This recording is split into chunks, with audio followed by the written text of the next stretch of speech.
This summer, we have gotten over 280 pounds of produce. Today, we are clearing it out for a fall reset.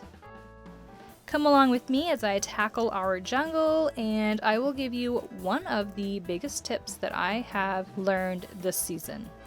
Some things just reached the end of their season.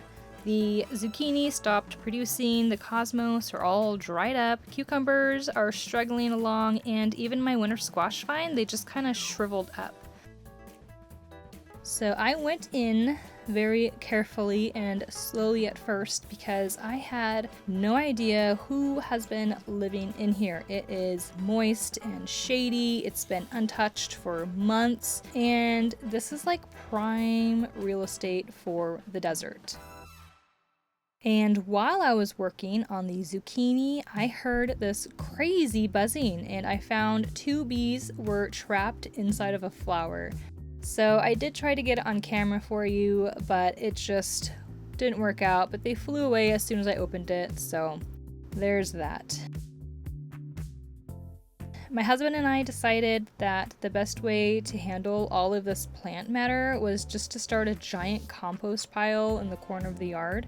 It's just amazing how much material came out of just a few beds. And of course, composting is going to be the easiest, the best thing to do for next season. The cucumbers really got to me this year. I had no idea that they were going to be so productive. Like, we got buckets of them this summer. The thing was, they were too bitter because it is too hot here to grow cucumbers. So next year I am going to try a heat-tolerant variety, the Armenian.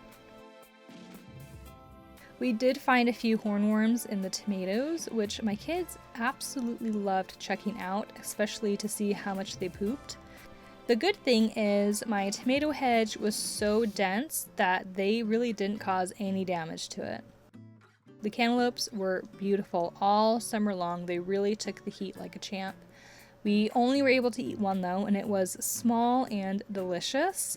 All of the other ones split before they ripened, and let me tell you, once I had cleared all of the foliage off of the trellis, that rotting smell that had come from the fallen fruit really hit me full force. It's definitely not the prettiest part of gardening, but it is what it is. I have a side yard garden also that needed some attention. It definitely didn't do as well as the backyard, but I did learn that in the desert, having a timer on your watering system is going to be basically necessary.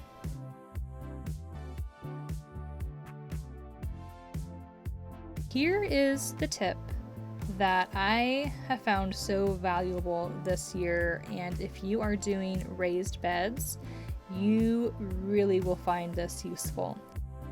When a season ends, chop everything down, and then you are just going to put it right back into your garden bed. You don't need a different pile, you don't need a little bin, just put it into your bed and then add your soil up on top.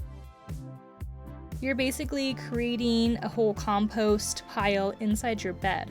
It's also going to fill it up, so it's going to save you money on the soil that you need. Soil is expensive. This is how I'm going to fill my raised beds on a budget. And a week later, the backyard reset is complete. 2 of my beds are already filled with rich, beautiful soil, and with this method, I know that I will have the rest filled up in no time. Gardening is all about learning and adapting and starting fresh. I cannot wait to show you what's coming in my garden next.